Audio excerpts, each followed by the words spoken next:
Hello, today I am going to be mixing some colours for printing my winter landscape pictures. So I've made a bit of progress with these and I will talk about them in a moment.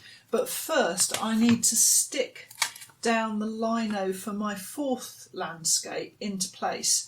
And you can see here's my backing board. If you use one of my registration devices for lining up your print, you'll recognise this. And I've drawn myself a grid of where I want to stick the lino, and normally I'm not so precise. I stick lino down by eye and I print it and then we straighten it up later on.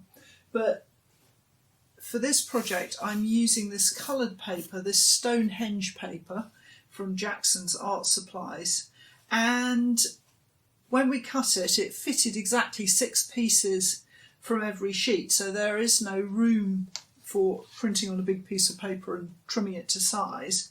And also it has this very pretty decal at the bottom, and I'm not sure whether we're going to show that or not in the final framing, but we're thinking possibly about putting these into box frames where the decal at the bottom would show. And if we do that, then of course it's important that the print is in the right place and it's all straight on the piece of paper. So I have to be a little bit careful about positioning it. I'm going to stick it down permanently like I do all my work, and to do that I am using a flooring adhesive. So this is the sort of adhesive that would stick down a vinyl floor or cork tiles or something like that, and it's going to stick this lino permanently to this piece of MDF. If you don't want to attach your lino permanently to your backing board, then it's possible to stick things down with double-sided tape, and chances are you'll get away with it and it'll be fine. But since these are all reduction prints, I really do want to make sure that they're not going to move, so I'm going to go for the gluing option. So you can see here I'm just putting down a layer. Don't need anything more than a fine layer. Okay. In fact, if you're not careful and you don't get a smooth fine layer of glue on the back of the lino, you can in some instances actually see where the glue is and where the glue isn't in the finished print on the paper, because if there's a lump of glue, then that bit of the lino will print darker than areas where there is no lump of glue. So just take your time to spread it out if you're doing this.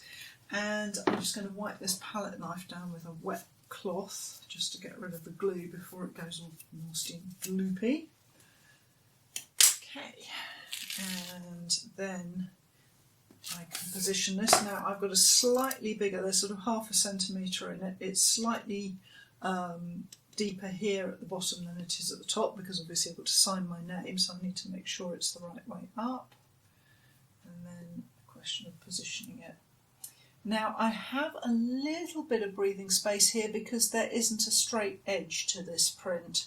Like all of the pictures in this series, they've got like brushwork around the edges, so I'm not tied down to having a perfectly straight edge. Okay, so that's in place.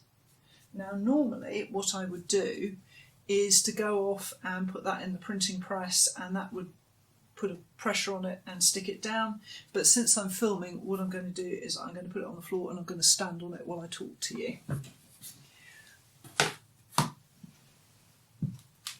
And while I'm talking to you, that's going to put plenty of pressure onto the lino and it will stick to the board, so that's that dealt with. So if we move on to the colour mixing, let me just get the print so I can show you where we are with these. So if we deal with this one first, this is the sunsetty one that I'm working on, and I did that printing that layer of the sky film that you hopefully have seen. Now I'm going to put some clouds over this, and I'm also going to start building up the landscape. So here I have printed a layer of very transparent grey over the land, and you can see how that's separating the sky from the land. but you can still see that kind of glow in the landscape. And that's that sort of, in the evening you get the sun, especially in snowy landscapes, where it's reflecting the sky. So that's what I've done there. And now I need to mix a colour for these clouds, and I want them going from a sort of reddy gold into a sort of denim-y grey blue, I suppose, up here. Maybe a little bit of red. And then here on the landscape, I want to put another thin layer of transparent grey just to start darkening that landscape. So that's what I need to mix for those. And the colours that I mix for this print are going to be transparent, because it's that clear evening light, very cold, quite bright and clear. So I'm going to go with transparency, and I want to keep the kind of clear translucency with the grey showing through. So that's how I'm going to work for that one. And then the other picture that I need to mix some colour for is my Snowstorm. So what I've done here, you saw a little bit of cutting for this one, and I have printed a bleed of this sort of apricot-y colour going down into grey here. And now what I want to do is I want to put grey overlay, and I want the sky to go from quite a delicate grey overprinting down to a much bolder grey at the bottom here. And for this I'm going to introduce some white ink, and the reason for that is because this is a snowy, snowstormy picture, and if you've ever been in that kind of environment, you know how heavy the sky is when there's snow in it. There is a kind of opaque weight to the sky. So instead of relying on transparency to create my delicate sky, now I want some white, because I want that to be an opaque, heavy, snowy sky.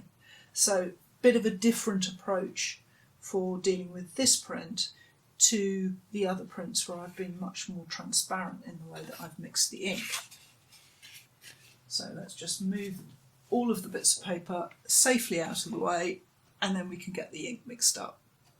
So I'm going to start with the Snowstorm first, and that heavy grey layer at the base and a sort of more delicate grey higher up the print. And I've got my white ink here. We seem to have made a bit of a blob there, and I probably won't need as much of that. So this is oil-based ink that I'm using here. This is Cranfield's traditional oil-based ink, and I'm using, they do a colour called Blue Black. It's neutral, but it's got a little bit more life in it than the just mixing black into white, which can be a bit dead. This has got a little bit more life to it, and I'm quite enjoying that. So you see how I've got my white, and I'm just adding smidges of the ink. So just taking my time. I think with colour mixing, it's a good idea just to sort of edge up to the colour you want, because if you go too far, that's an awful lot of ink wasted, and I'm sure, as you know, inks are not that cheap, so I don't want to lose any. Now I think that's probably too pale. What I do when I trim paper, I keep the ends, and I use those for moments like these when I want to colour test. So I'm just going to have a little check of my colour there, and it's not bad. It's coming, but it's not bad. So I'm just going to a little bit more. So what I want to do is at the top of my sky, I just want to kill the apricot-y colour.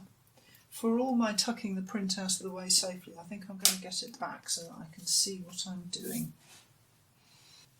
So now I've got it in front of me, I've got a better idea of where I'm going with that grey. That's not bad actually. I might quit there for the top of the cloud and darken the base of it. So I'm just going to start darkening this base bit. I quite like the idea of having a fairly dark area down here, because when I overprint the other clouds I can have them pale over dark perhaps, so I'm going to go with a much more sort of steely grey down at the bottom there.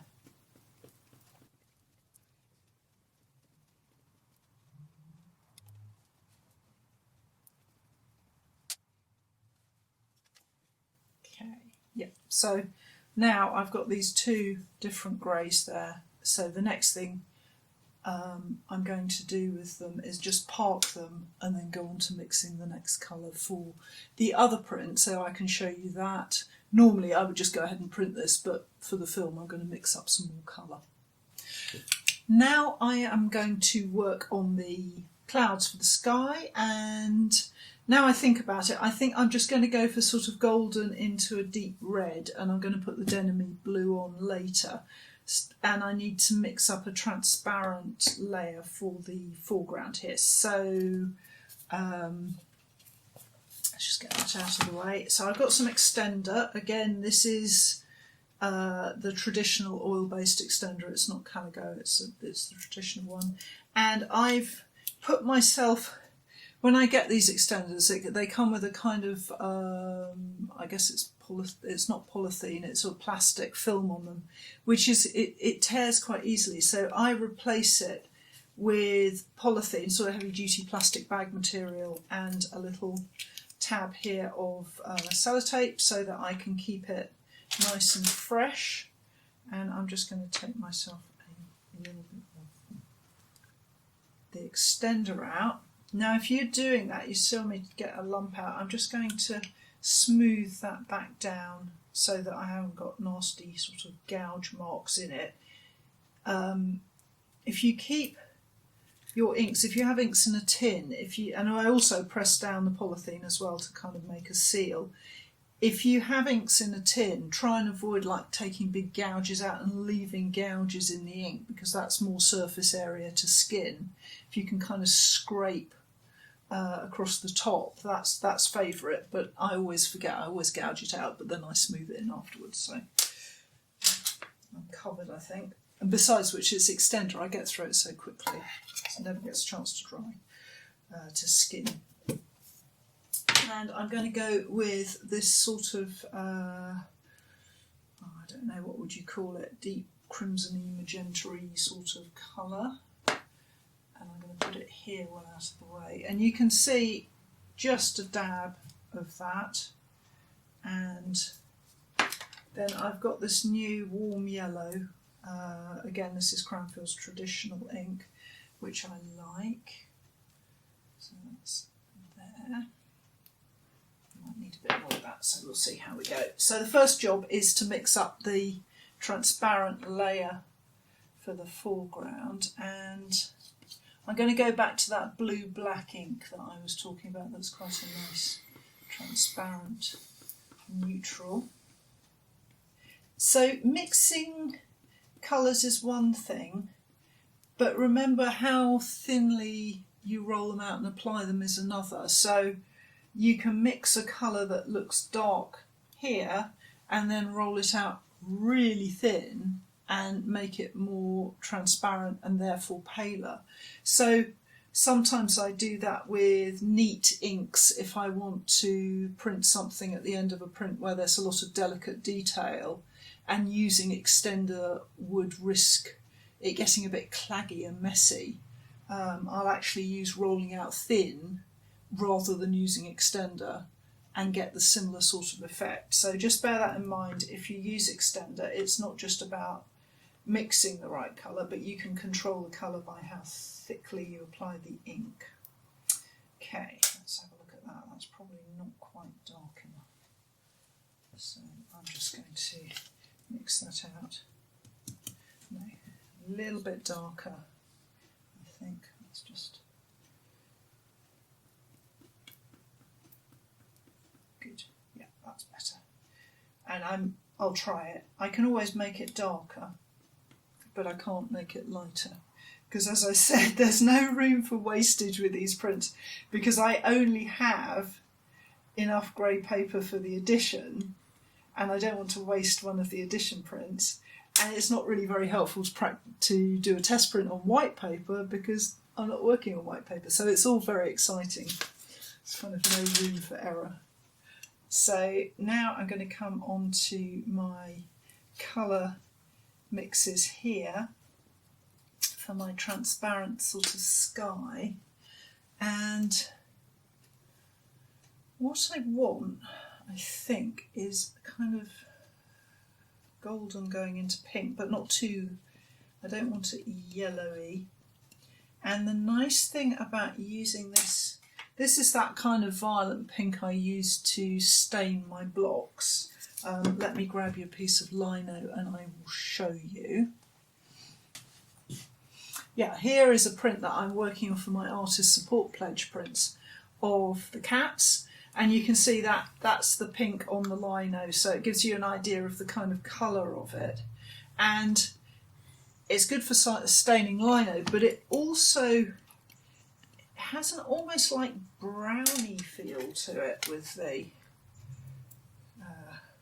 when I mix up the, yeah, that's good, with the yellow. So it's a sort of not as orangey, aggressively orangey as the as mixing with the bright red, but I'm also going to just knock it back with just a fraction of that blue black, just to knock it off being too, yeah, that's better. So we've gone from like a sort of orange to a burnt orangey almost, so that's good. And then when it goes into the extender, you're going to see it goes back to being more yellowy again. Evening Light's an interesting one, I think, because it's pretty subtle stuff. Okay.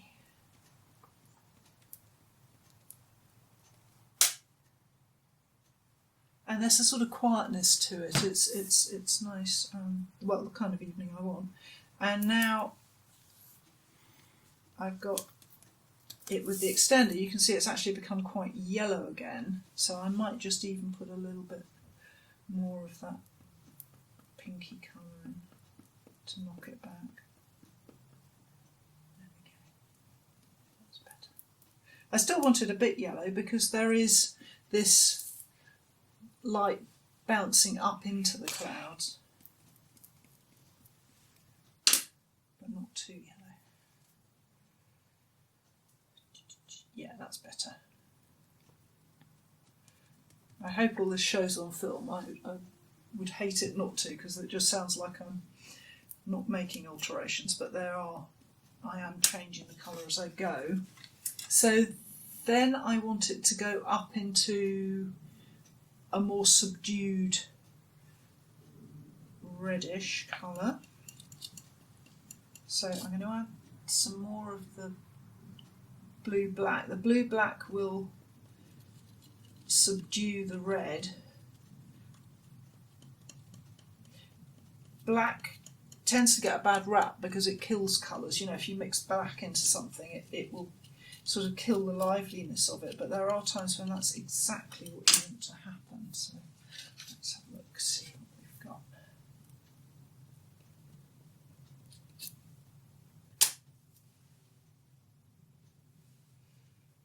To check I've got the right sort of tone.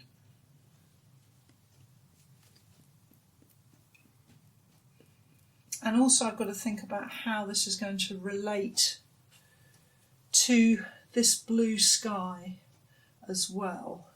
It's got to sit on top of that blue sky and work. So I don't want to have too much yellow going on up here because it's going to look weird.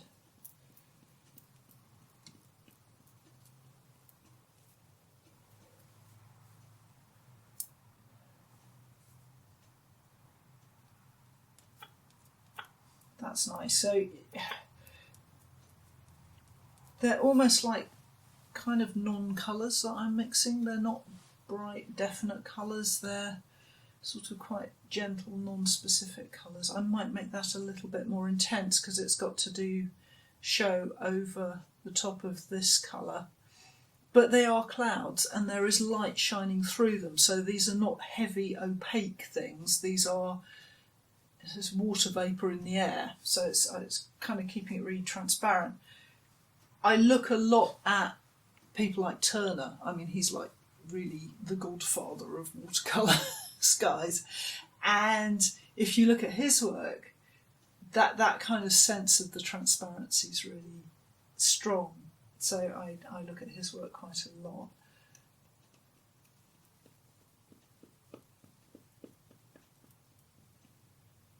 Okay, so I think those three colours for the land and the sky will probably do me. So I hope you've enjoyed watching this bit of colour mixing and my thinking behind the types of colours that I've mixed, and that you'll join me for inking up the blocks.